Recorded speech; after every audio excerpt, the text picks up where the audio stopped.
Now, it's time to meet the players of college sports today, presented by the Allen Law Firm, and get this show started.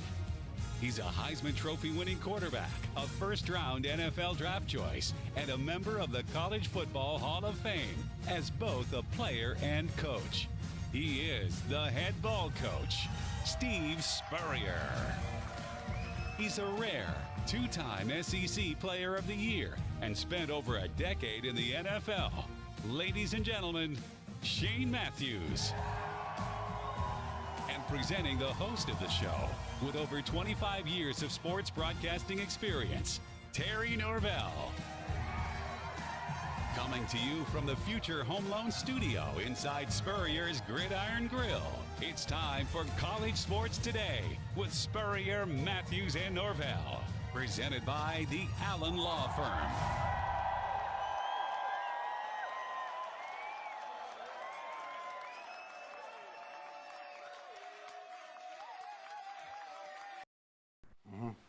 And welcome to a Friday edition College Sports Today. Terry Norvell in the mobile Future Home Loan Studio. The head ball coach, as you can see, Steve Spurrier, inside Spurrier's Gridiron Grill, and we're going to bring you a Friday edition. Coach Spurrier, got a lot to cover. Boy, you and your wife are involved in a couple things. Your award was given out to your first-year coaches. We'll talk about that, but you got, what is that hat you got on? What are we wearing? Terry, that's my San Francisco 49er visor. I tell you what, I was out there 9 years, and anyway, time out. Okay. Yeah, that's fine. We're fine. Got to get that. Hell, it won't Yeah, come you're around. fine, Coach. You're fine. Put it on. There it is. There we go. Hold on. All right, now I got it, I think. No, I don't. Yeah. They had a reunion, and, the Niners beat Dallas last week, and oddly enough, all 3 years I was out there that we made the playoffs, 70, 71, 72, the Cowboys beat us all 3 years in the playoffs, and they advanced. I think I don't even know if they won a Super Bowl during those 3 years, but I know the Dolphins won in 72. But, 9 years out there, so I'm pulling for the Niners to go up Green Bay and see if they can beat the Packers. They're capable, so should be a heck of a game. Boy, 49ers are playing good right now. They're playing good football, aren't they, Coach? Yeah, they're playing tough. They got defensive line. They can run the ball. So they're built really for bad weather in case they get it up there. But you know what? I thought all that cold and ice would affect the offenses. Josh Allen last week was amazing. They just went up and down the field. I think they scored every possession and clobbered the New England Patriots, and I mean clobbered. So Buffalo, I think they go on the road this week to Tennessee. Is that correct, I think? So, Yeah, Coach. but anyway, cold weather doesn't affect these guys, and it doesn't affect Aaron Rodgers a bit either. So it could be a heck of a game. Yeah, here's what we got, Coach, on Saturday. 2 games on Saturday in the NFL. Cincinnati at Tennessee. That's your 4:30 Saturday on CBS. San Fran and Green Bay. San Fran at Green Bay is the 8:15 game on Saturday, tomorrow night on Fox. And then 2 games on Sunday. You've got L.A. and Tampa Bay, 3 o'clock Sunday. And Buffalo, Kansas City. That's the night game. Yeah, that's right. Buffalo at Kansas City. Yeah, that promises to be a good one also. Yeah. And that'll be a cold one. That'll be cold. Either one of those cities will be cold right now, but Kansas City, it'll be cold. Coach, you spent all that time in San Francisco. You spent a little bit of time in Tampa. You got a little bit of love for the Tampa Bay? Yeah, that's my other team. I don't know how many former NFL guys got both their teams in the playoffs, and after the first week also. They both got wins. So, I'll pull for Tampa Bay, San Fran Super Bowl. That would be good. But since I was 9 years at San Fran, I got to pull a little harder for those guys, I guess. I was only 1 year down at Tampa Bay. We got a lot to cover with Coach Spurrier before we get him about his business toward the end of the hour. It is a Friday edition. We want to thank our title sponsor, the Allen Law Firm, based right out of Gainesville. And, of course, we are coming to you from 2 Future Home Loan Studios. Of course, Coach Spurrier's podcast room in Spurrier's Gridiron Grill, and I'm on a mobile studio traveling, heading to a meeting here. So I'm kind of on the move, but we want to thank Future Home Loans Studio as well. Coach, a couple of topics want to hit, take a break, come back, and then talk some SEC basketball. But we talked about your coaching award, the Steve Spurrier Coaching Award that you have given out for the first time this year. It goes to a coach at his first year at his job, current job, first year. And Coach, it looks like we ended up having a split winner year one. Talk about that. Yeah, we had co-winners. Mike Griffith, sports writer from Atlanta, who sort of has been involved with a Coach of the Year his first year at that school.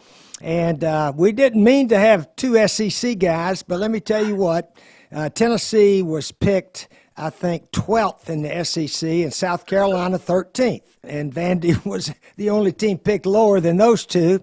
Both of them had winning records and really exceeded the expectations for their team. So we went back and forth trying to figure out which one did the best, and it came out to a dead tie. They're both 7-6 records. They both had big wins here and there, and so we decided, hey, we're going to give it to both of them this year. And so Josh Heupel, Tennessee, Shane Beamer at South Carolina are the winners of the First Year at Your School Award. And I sort of like this award. They put my name on it, and I said, well, I appreciate it, and I like it because I like those coaches that come in with absolutely no excuses. You've seen those guys that come in and say, give us 2 or 3 years, wait till we recruit our guys, and blah, blah, blah. And these two coaches absolutely had no excuses. I think Tennessee had about 35 players leave. South Carolina had about 20 or so. I don't know how many. And they hit the portal and grabbed some guys here and there. But, everybody gets their team, and then it's what you do with them. And to think South Carolina preseason was probably about number 90, I think. And to beat North Carolina in the bowl game, that was preseason, I think, number 10. So teams get better or worse, and both these teams really got better as the season went on.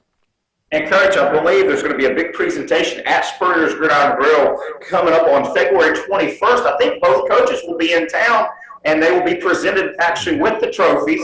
And then there'll be a trophy at Spurrier's. I think it'll be put in the museum. But I think February 21st, you're going to have both coaches in town, I believe.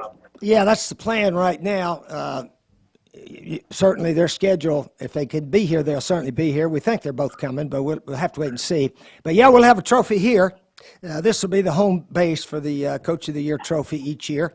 And then, of course, each of the coaches take one home with them, put it at the trophy case back at their school or at their house, whatever they want to do with it. That'll be awesome. So Coach Heupel and Coach Beam, congratulations, Tennessee and South Carolina. And, Coach, those two programs, Tennessee and South Carolina, are great examples of you don't always have to win a championship to have a good season. Both of those programs, 7-6, but those were good seasons, good foundation-building seasons for both programs. Tennessee feels good about their program. South Carolina feels good about their program. I know Kentucky has 10 wins. They feel good about their program. Boy, that SEC East is coming along. Yeah, I tell you what, they had better years than the Florida Gators and the Auburn Tigers, and I think the LSU Tigers went 6-7 also. So, yeah, I tell you, a winning record is never bad. That's pretty doggone good, unless you're at Alabama, Georgia, where you got the best recruits, in the country. So some schools have extra advantages, but most of the schools, hey, you take whatever you got player-wise, and let's build a team. And if you win more than you lose, it's pretty doggone good sometimes. No doubt about it. Coach, I want to talk about another thing that you and your wife, Jerry, are involved in, and I want to bring it up today because it's a couple weeks out, but I want people to know that they can get involved. You and your wife are involved in the Alachua County Heart Ball. It's a very, I guess, fundraiser and awareness. Talk about that in terms of, the Heart Ball and what's trying to be accomplished with that. I know you and Jerry are very proud to be involved in that. Yeah, Terry, Campus USA helps sponsor this with the American Heart Association. I don't know if people realize heart disease actually kills more people, I think, than any other disease. It's right there with cancer as the leading cause of death in America from a type of disease. So we're trying to raise money, and of course heart disease hits young people also. And a lot of work certainly has been done, but this is a fundraiser through Campus USA, and hopefully we'll have a big crowd at the Hilton Hotel on Valentine's Day, February the 12th, for the Heart Association Ball, they call it. Yeah. There you go, and you can look that up. Alachua County, the Heart Ball. It's a great, great cause.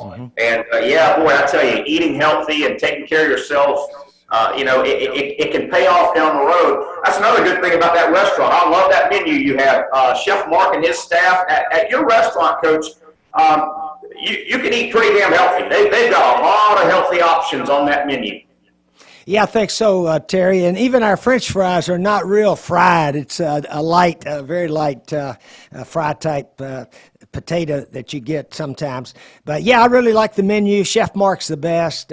Gosh, he does it. And the thing I think our patrons here really like is the consistency. You know, when you have about 10 to 15 items that you cook and make every night, you get pretty good at it. So we got a lot of range from, a big steak down to the seafoods and vegetables and so forth. So I think the combination of all that has really proved very good for our restaurant. It's some kind of menu and some kind of experience. Spurrier's Gridiron Grill, open for brunch on Saturdays and Sundays now. But get by here in the Gainesville Celebration Point area. Get by Spurrier's Gridiron Grill. Coach, on the other side of the break, I want to talk some SEC basketball. We're in the heart of basketball season. Florida on a 2-game winning streak, but they've got an injury concern. A big game between Kentucky and Auburn. And don't look now, but Florida State's put it together a little bit. Coach, before we take a quick break, though, it's a neat time of year. I know you have come into the studio a million times over the last couple of years talking about, and this time of year, high school baseball is getting going. And I know you had a great experience at, Science Hill, and you played a lot of high school baseball. Terry, baseball and basketball were my sports until all of a sudden I stayed out for football in high school, I think because I was the punter. I was the punter as a sophomore, so I got to play a little bit and help out.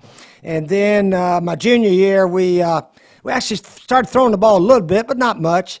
And then between my junior and senior year, we put in actually some pass patterns. and the coach let me call the plays. Coach Tipton did, and we started throwing the ball around. And then I became a quarterback.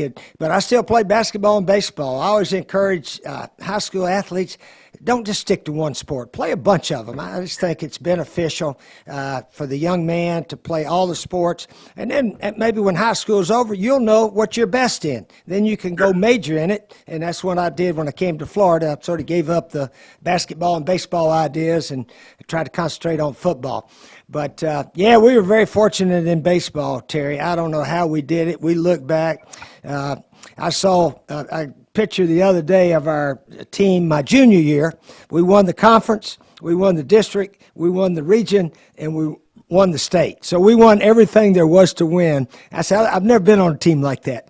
So we won the state again the next year, but I don't think we won the conference. I think we had a tie or something in there. But anyway, back-to-back state champs in baseball. That's a highlight for a player of any championships that I've been a part of, was the high school state championships in baseball.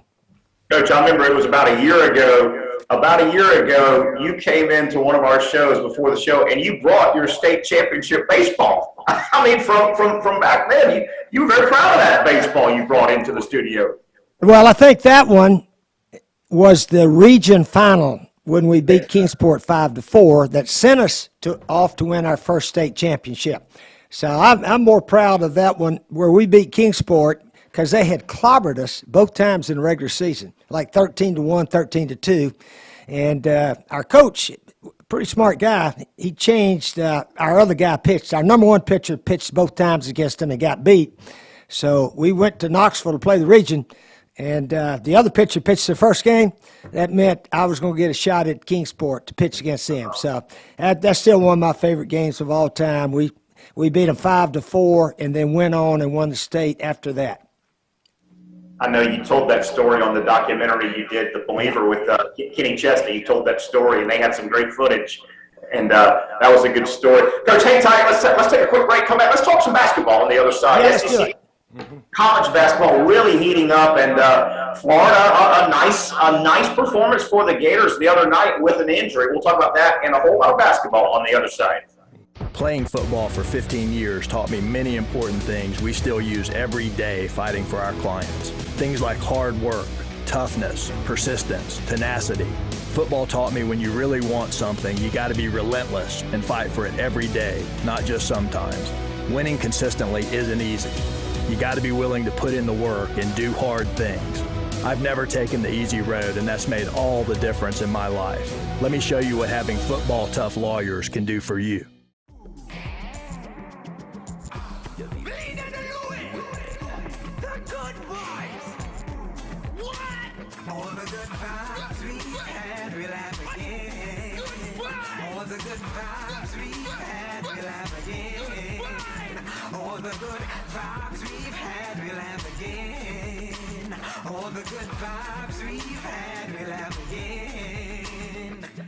Taste the islands and every drop of Vida de Luis tequila. 100% blue agave from Tequila, Mexico. Good vibes. All the good vibes we've had, we'll have again. All the good vibes we've had, we'll have again.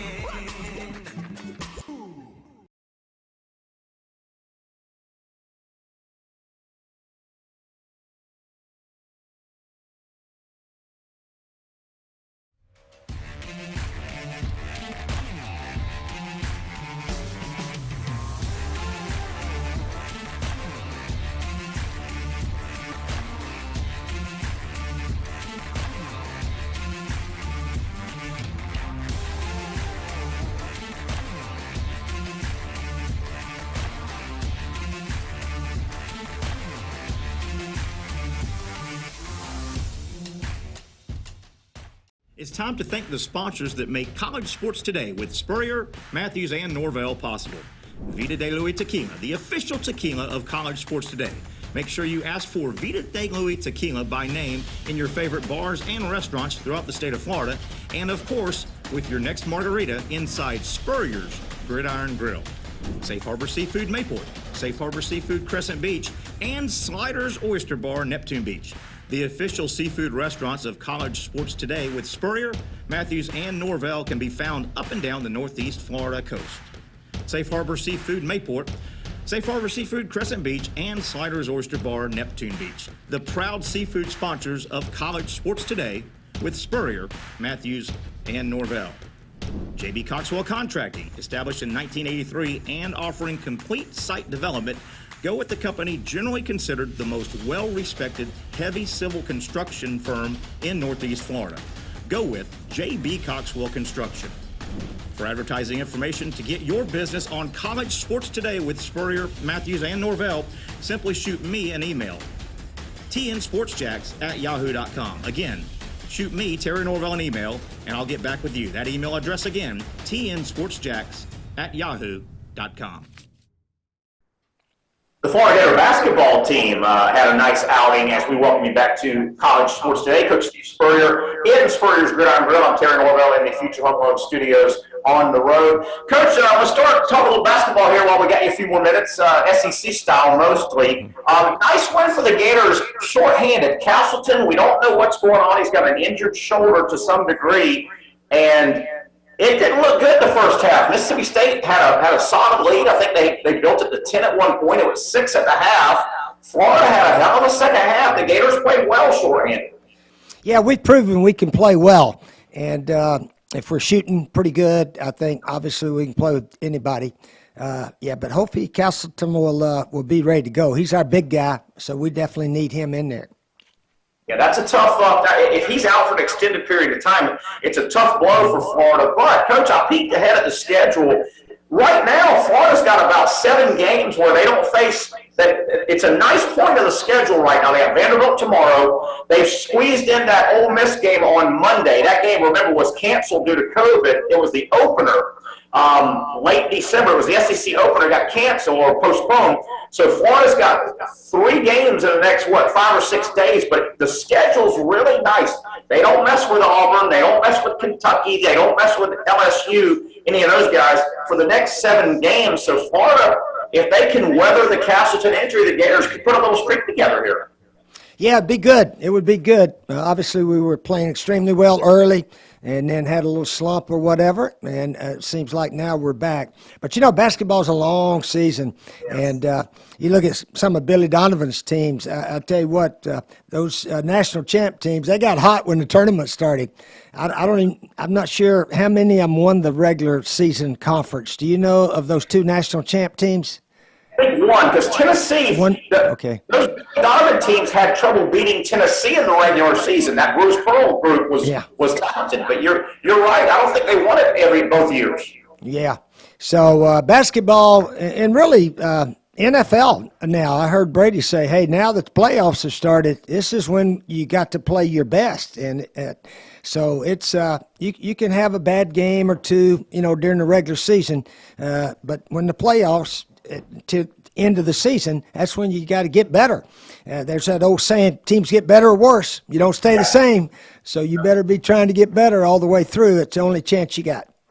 I know we're about midway-ish in the SEC conference race, and I don't know, Coach, if you've had a chance to see a lot of Kentucky and Auburn. They play what's really the game of the year so far in the SEC. They play tomorrow. Kentucky is at Auburn. They look like the 2 teams that are the most complete 2 teams. I don't know if you've had a chance to see Kentucky. They've got all their 5 stars. And Auburn, boy, they've got a good team. Bruce Pearl, his kids, I don't care where he coaches at, his kids play hard for him. Auburn's awfully talented. They may even have the #1 NBA player. Have you had a chance to see Auburn and Kentucky? Not a whole lot, but a lot of people think Auburn should be #1 in the country. I think they had that one guy that voted them #9 instead of 2 or 3. So they're not #1, but they easily could be. And the Auburn fans, from what I understand, they're going to be loud and going crazy there for that Kentucky game. So they're going to have something to yell about. Football season's behind them. And Charles Barkley will be very happy to know that his university is now a basketball school. So anyway, Auburn basketball is big time, and Bruce Pearl, heck of a coach. That'd be a heck of a game tomorrow.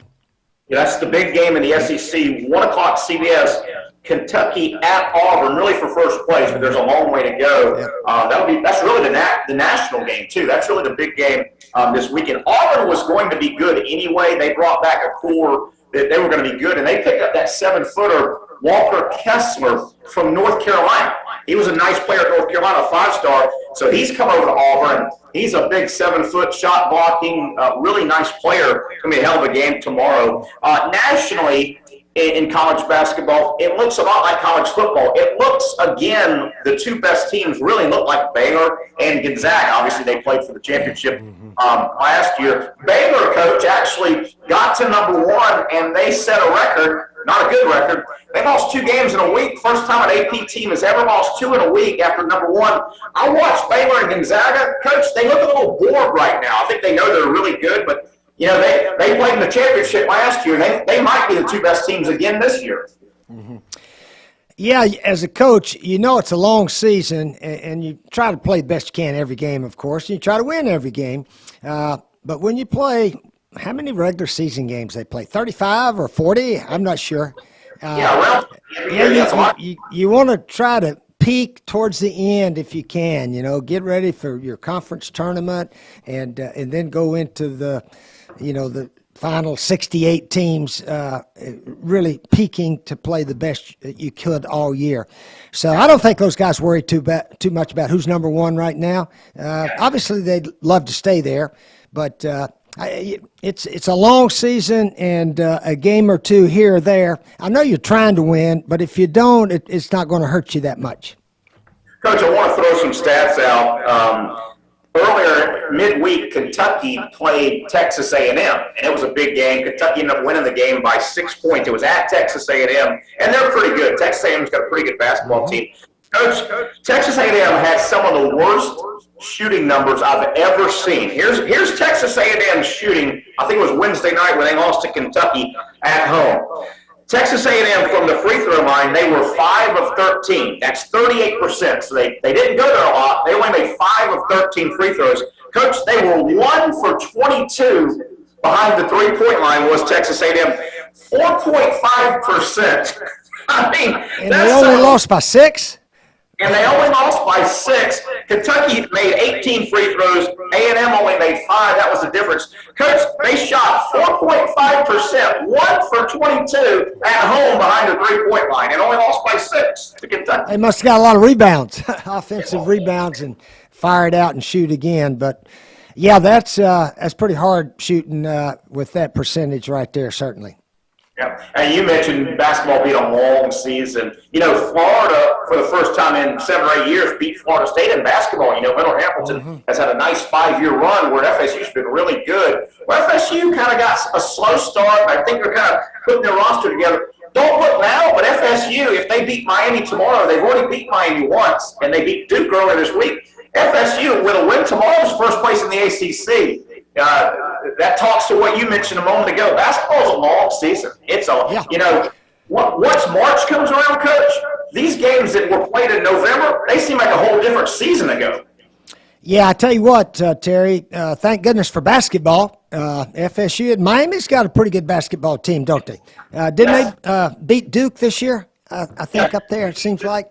But anyway, yeah, football in the state of Florida wasn't very good this past year, so maybe we can all turn into basketball fans for this season and then get back to football starting in August of 2022. Coach, I want to get a couple things out. We'll let you go. I wanted to get this out. I just came across this. You may have known this, but getting back to college football for a moment and the new situation where coaches almost have to recruit year-round their own players. I found this out. You probably knew this, Coach. May 1st is the deadline. If you go into the portal, you got to go in by May 1st to be eligible for the next season.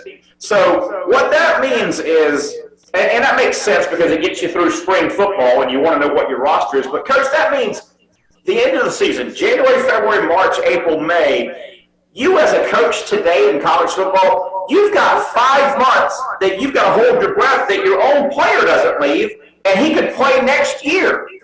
Now, if they leave after May 1st, they're not eligible to play the following season. But you've got to recruit. Coach, it's a different world. You've got to constantly recruit your own players that you've recruited one time before.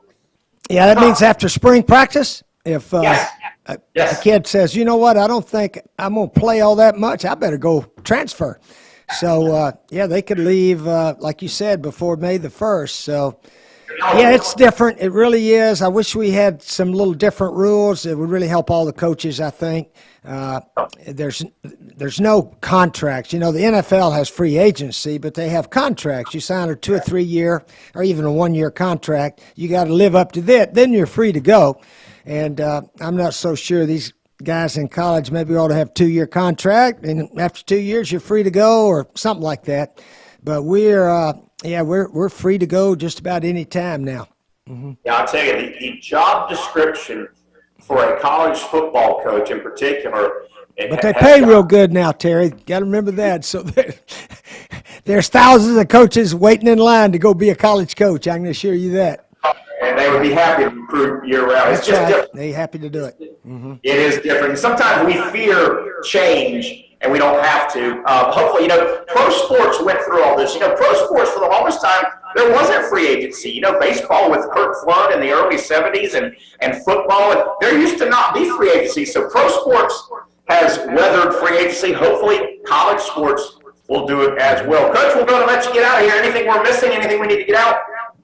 I don't think too much. Like you said, it's basketball season right now, and looking forward to seeing how far the Gators can go. And just, that's the sport in season right now. And then we'll worry about baseball in 2 or 3 weeks, 4 weeks, something like that. Yeah, baseball, softball.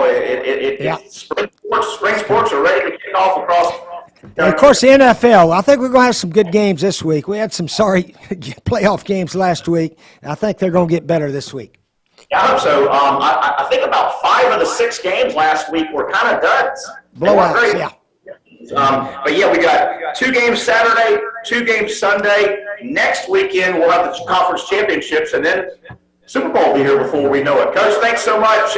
Enjoy the rest of your weekend, and we'll see you in the studio on Monday. Thanks, buddy. Yeah, see you Monday.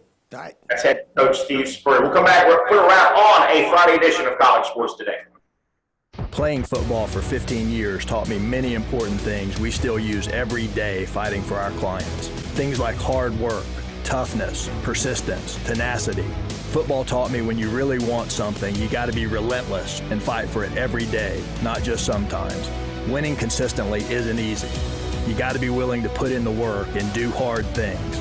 I've never taken the easy road, and that's made all the difference in my life. Let me show you what having football tough lawyers can do for you.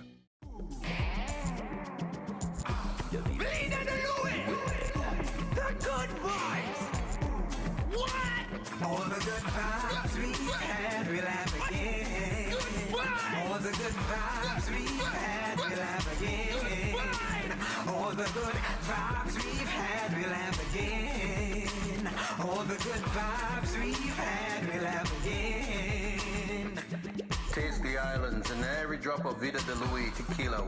100% blue agave from Tequila, Mexico. Good vibes.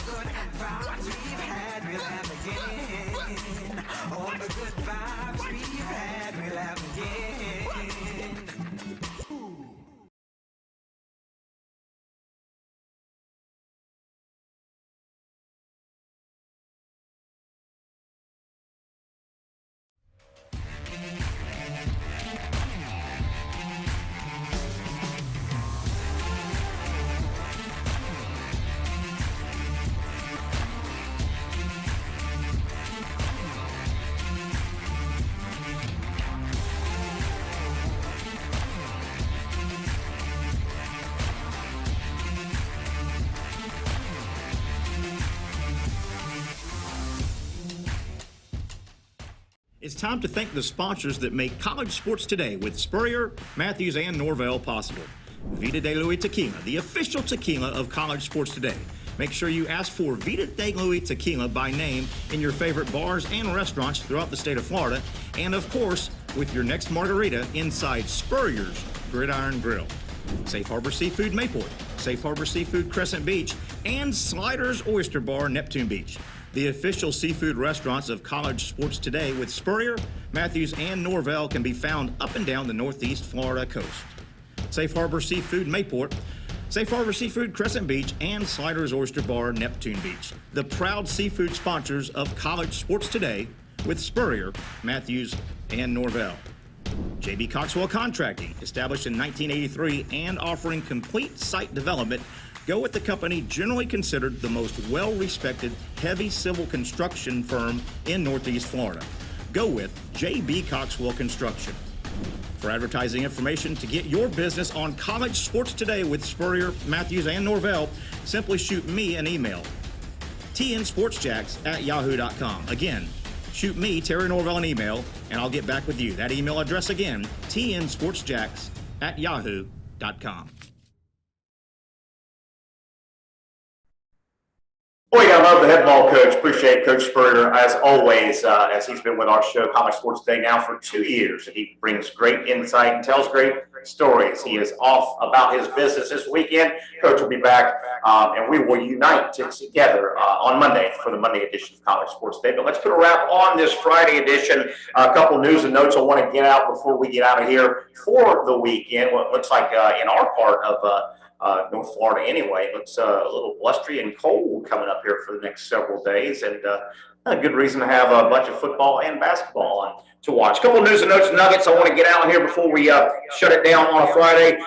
Big news out of the SEC football. Stetson Bennett has announced he will officially come back. Great move for Stetson Bennett. He's got one more year of eligibility, and Bennett is not a pro prospect at all. With the NIL, why would he not come back? You would think that Stetson Bennett could or is in line to make a little bit of NIL money. He's the starting quarterback for the defending now national champion Georgia Bulldogs. It's interesting, Stetson Bennett's been around a long time. He walked on and went to Georgia and left Georgia and came back to Georgia.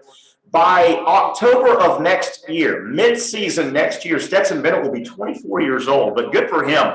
And from a financial standpoint, why wouldn't you come back? You got to believe he can find some NIL money. I mean, he's a legend and will forever be a legend in the state of Georgia and around the Georgia Bulldog football program. So Stetson Bennett, if you haven't heard, has officially made his announcement that he's coming back to Georgia for one final year. What does that do to the quarterback room at Georgia? Well, it looks like JT Daniels has announced that he is in the portal. Doesn't mean you have to go, but you got to believe JT Daniels is looking for a home to go play football next year and walk into a starting job. I know it's never guaranteed, but you can find the right spot and step in. So wasn't surprised that JT Daniels enters the portal.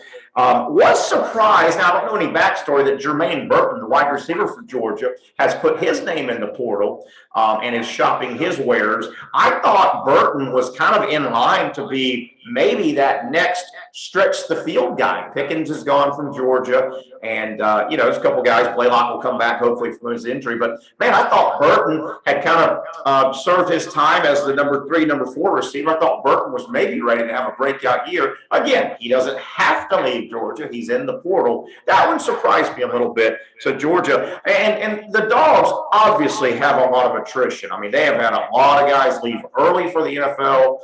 They've had some transfers, portal guys, things like that. That is to be expected. When you have a huge season that Georgia did, and it was culminated with a championship, there's going to be attrition. Hey, you take that. You trade a national title for a ton of attrition every day of the week and twice on Sunday. I expected that anyway. When you look at a team like Georgia, when you make the entire run and you get to the college football playoff, and you win a semifinal game, and then you play in the championship, that is a long, drawn-out season. You enjoy it. It's a great season, but it's a long, drawn-out season. And generally, teams that get to that point, they have a lot of attrition. Alabama's had a lot of attrition. Bama's a little bit different. Several of their star players can't go early to the NFL. They need one more year. You've got to be out of high school 3 years. So the Bryce Youngs and the Will Andersons, they have to come back to Alabama per the rules. So not quite as much star power attrition at Alabama, but Georgia, you would expect the attrition, and I wouldn't be alarmed if I'm a Georgia fan. That comes with the territory. Hey, you win a title, you worry about rebuild next year. You enjoy that shiny trophy in the trophy case. LSU basketball, obviously some things are playing out in terms of Will Wade, the national FBI investigation that got going 3-4 years ago that snared several programs, including Will Wade and LSU. Will Wade is still at LSU. Will Wade just got another 5-star basketball commitment. Will Wade and LSU, they have brought in at least one 5-star basketball player the last 6 seasons, okay? And that certainly encompasses the last, 4 years that LSU's been in the middle of this FBI investigation. The LSU portion has not finished yet. What it tells me is the NCAA cannot and they do not have a smoking gun. And you may say, wait a minute, Terry, remember the FBI wiretap? That was admissible in this case. The FBI wiretapped, and they turned all that over to the NCAA. And Will Wade is caught on tape talking about one of his players, Javonte Smart, I believe it was, and the deal he put together for him. And he put a damn good deal together. Well, when people heard that 3 and 4 years ago, they were screaming from the mountaintops. But think about it. That's not a smoking gun. That's just words. It's almost like, and I'm just going to try and analogize here, you can't have a murder unless you have a body. They don't have a smoking gun. A coach saying, man, he better come here. We put a damn good deal. That's just words. That's almost like the FBI wiretapping the mafia. And the mafia talking about, well, we're going to knock off that semi-trailer full of cigarettes. It's worth $1 million. pack of cigarettes. Well, hearing the words, until the truck is stolen or knocked over, or right, until something happens, there's got to be a smoking gun. This tells me that wiretap sound, the verbiage in that wiretap alone, is just words. Will Wade can come back and say, yeah, we were talking about the damn good offer we put. We offered him a scholarship, we offered him room, we offered him board, we put him in the great apartment here for our student athletes. There's not a smoking gun yet. And there may not be. Don't forget, the NCAA, it's tough for them to do investigations. They don't have jurisdiction. If the FBI didn't get a smoking gun, you wonder if the NCAA, the FBI stepped out of this. They turned everything over to the respective schools. Anyway, LSU continually bringing in five-star basketball players tells me that LSU and Will Wade, they're not that worried. They don't think a smoking gun is going to be turned up. I noticed this the other day watching NFL playoffs, and it just kind of hit me, not a big deal, but that new stadium in LA, SoFi Stadium, they've got the Super Bowl this year and the national championship game in football next year. I don't know if I like that. Those are two big games, the Super Bowl and the next college football playoff championship game in the same stadium, several months apart. I don't like that. I don't know why. I don't like it. Mainly because I don't think people in California like college football that much. Anyway, SoFi Stadium, one of the new fancy stadiums, they get the two biggest games coming up, Super Bowl and college football playoff. Just thought I'd throw that out. And I want to kind of tip of the hat to one of the great broadcasters of my time watching college football, Ron Franklin. We lost the great Ron Franklin this week. He passed away. Ron Franklin, I think he was at one point the voice of the Texas Longhorns, the voice of the Houston Oilers, most notably because of the explosion of ESPN in the 90s, late 80s and 90s, when ESPN really exploded onto the scene and permeated our country. Ron Franklin and his broadcast partner at the time, Mike Godfrey, boy, they were the lead number one, 7:30, ESPN, generally SEC game of the week, night game. They were the voice of college football / the SEC. Ron Franklin, boy, I listened to and watched a million games. And great presentation, great voice, great presentation, great pacing. And boy, without going over the top and sounding too announcer, when he needed to inflect and let you know it was a special moment or this was a upcoming special play in this game, he could do it as good as anybody. Ron Franklin, he was a good one. I've missed him. He's since retired and he passed away this week. So RIP, one of the great ones, Ron Franklin. That will wrap it up. Hope you enjoyed the Friday edition. I know I enjoyed bringing it to you for the head coach, Steve Spurrier, and Evan Miller. I'm Terry Norvell. Thank you for participating in the Friday edition of College Sports Today, and we invite you to join us for the next edition. A lot to cover from this weekend on Monday at 11 a.m. for the next edition of College